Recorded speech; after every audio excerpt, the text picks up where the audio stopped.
सपने की सुने कौन किसकी, अंतर को चीर व्यथा पलकों पर ठिठकी, हार नहीं मानूंगा रार नहीं ठानूंगा, काल के कपाल पर लिखता मिटाता हूँ, गीत नया गाता हूँ, गीत नया गाता हूँ।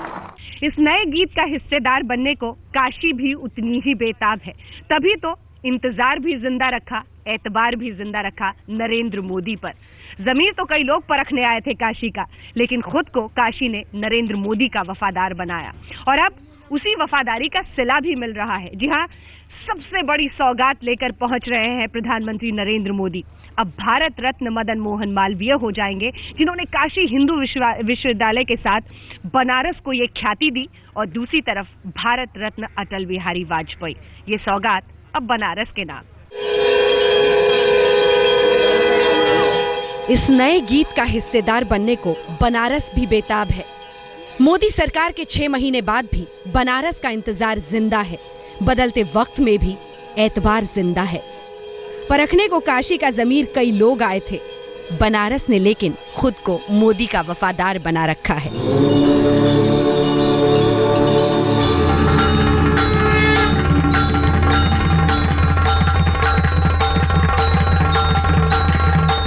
काशी को मिल रहा है इस वफादारी का सिला। खबर अच्छी है काशी के लिए। काशी जाने का बहाना खोज लिया है नरेंद्र मोदी ने। पूर्व प्रधानमंत्री अटल बिहारी वाजपेयी के जन्मदिन को हमेशा के लिए यादगार बनाने बनारस पहुंच रहे हैं मोदी।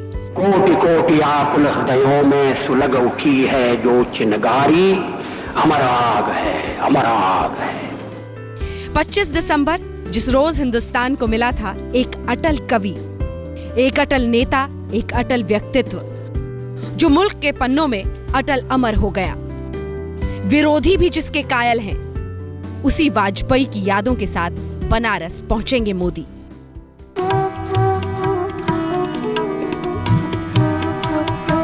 अब तो कैसे बीत गए कई दिन, बीत गए महीने, बीत गया आधा साल। बनारस बुला रहा है। 6 महीने बाद मोदी पर क्या सोचती है काशी, और जिस सौगात के साथ वो आ रहे हैं उस पर क्या सोचती है, ये पूछते हैं।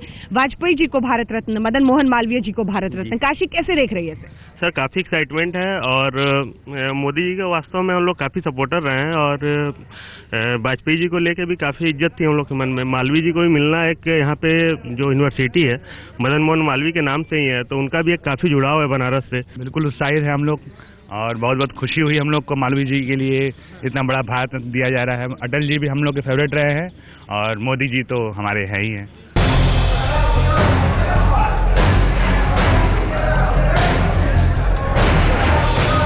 सत्ता का खेल तो चलेगा, सरकारें आएंगी जाएंगी, पार्टियां बनेगी बिगड़ेंगी, मगर ये देश रहना चाहिए। इस देश का लोकतंत्र अमर रहना चाहिए। मैं मृत्यु से नहीं डरता, अगर डरता हूं तो बदनामी से डरता हूं, लोकापवाद से डरता हूं। ईमान का सौदा करके सरकार में आना या सरकार में बने रहना, ऐसा पाप हमारे हाथों से कभी नहीं होगा। हम आपको आश्वासन दें। मैं रूखा सूखा खाऊंगा, जरूरत होगी तो भूखों मर जाऊंगा, मगर गले में गुलामी का पट्टा स्वीकार नहीं करूंगा। अब वाजपेयी जिंदगी के आखिरी पड़ाव पर हैं। मोदी उनके जन्मदिन को अमर बनाना चाहते हैं। वाजपेयी और मोदी का रिश्ता राजनीति में कई रास्तों पर टकराया है। कभी रास्ते आपस में उलझे बिना यूं ही चलते रहे, तो कई बार आमने सामने भी हुए। जब वाजपेयी दिल्ली में काबिज थे, मोदी गुजरात की गद्दी संभाल रहे थे। 2002 में जब गुजरात चल रहा था, वाजपेयी ने मोदी को राजधर्म का पाठ पढ़ाया। लेकिन वाजपेयी ने ही मोदी को राजनीतिक जीवन दान भी दिया था। चीफ मिनिस्टर के लिए मेरा एक ही संदेश है कि वो राजधर्म का पालन करें।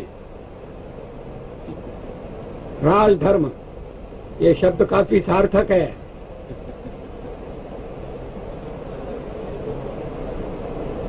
मैं उसी का पालन कर रहा हूं, पालन करने का प्रयास कर रहा हूं।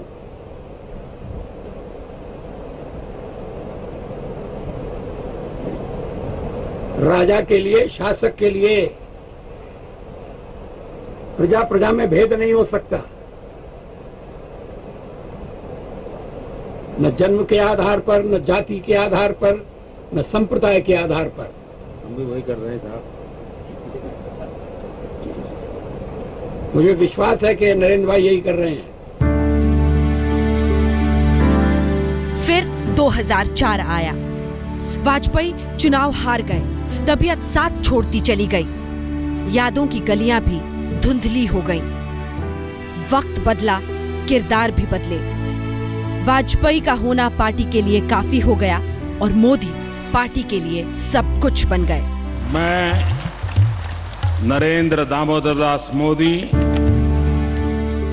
फिर 2014 आया और प्रचंड बहुमत से मोदी देश के प्रधानमंत्री बन गए। लेकिन मोदी किसी बड़े मौके पर वाजपेयी को कभी नहीं भूले। मोदी संसद में पहली बार बोल रहे थे। कौन होता जिसे वाजपेयी की उस विराट शख्सियत का एहसास उस दिन नहीं घेर लेता। वाजपेयी तो चाहकर भी किसी दल के नहीं रह सके। उनकी बातों पर मुस्कुराहटों का सिलसिला विपक्ष की सीटों से भी चलता था। बार बार इस चर्चा में इस फर्ज जनाए सुनाई दिया है कि वाजपेयी तो अच्छा है मगर पार्टी ठीक है।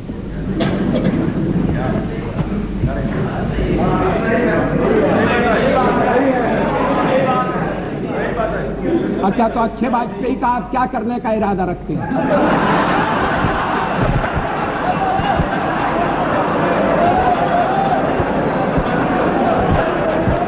लेकिन पार्टी तोड़कर सत्ता के लिए नया गठबंधन करके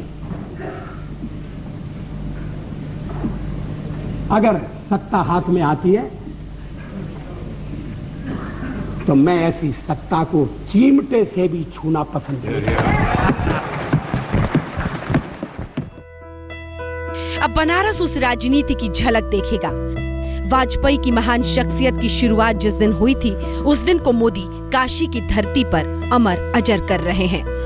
वाजपेयी जी के नाम पर अब काशी को अपने नए विधाता के 5 घंटे नसीब हुए हैं।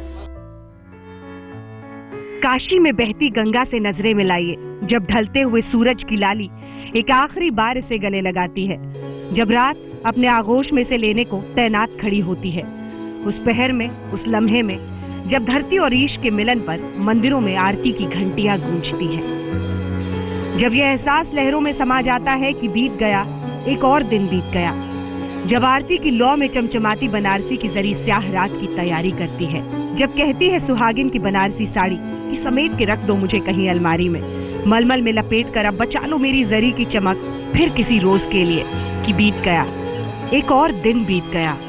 किसी बनारसी पान की गुमटी पर जब खत्म हो जाती है महफिल, लोग घरों को निकल जाते हैं मुंह में पान दबाए, जब सीकड़ लगा ताला जड़ देता है पान वाला, कि बीत गया, एक और दिन बीत गया।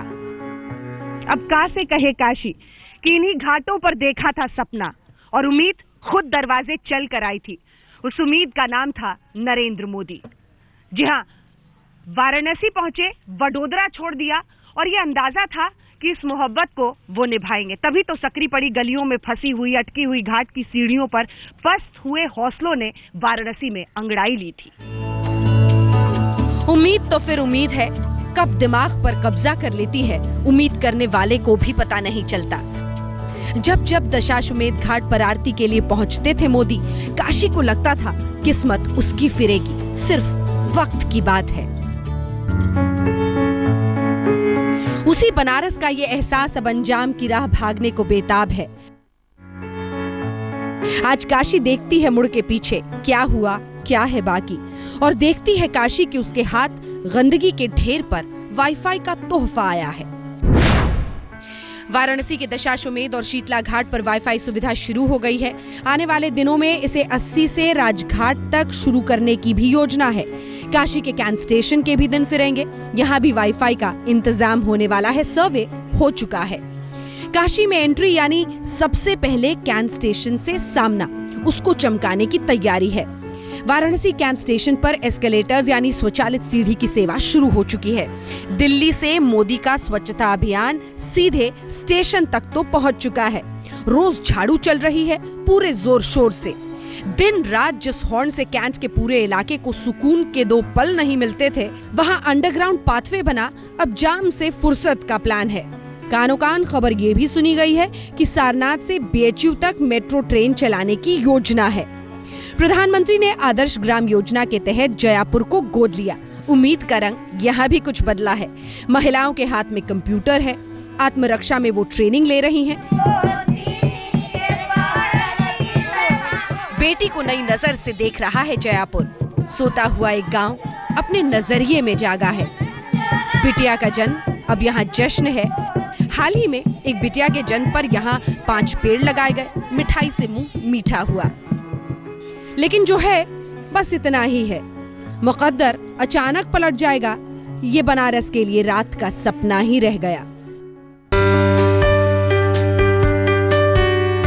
हराहट में काशी को अपने तकदीर के बदलने की आवाज सुनाई देती है। गंगा की लहरों ने भी आस की एक लहर सजो कर रख ली है अपने दामन में कहीं। मोदी नाम की जिस लहर ने मोदी को जिताया, उसमें एक धक्का तो गंगा ने भी दिया था। अब हक अदा करने का वक्त आया है। तो पूछ रही है गंगा कि मेरी पुकार पर तुम बस यूं ही आए थे या वाकई आ गए हो। मुकद्दर मोदी के हवाले किया था, नहीं बदला। गंगा आज भी ढो रही है गंदगी। कूड़ा आज भी शहर की पहचान है। पतली टेढ़ी सड़कों पर चीखती हॉर्न पीछा नहीं छोड़ती। लेकिन कल का इंतजार जिंदा है।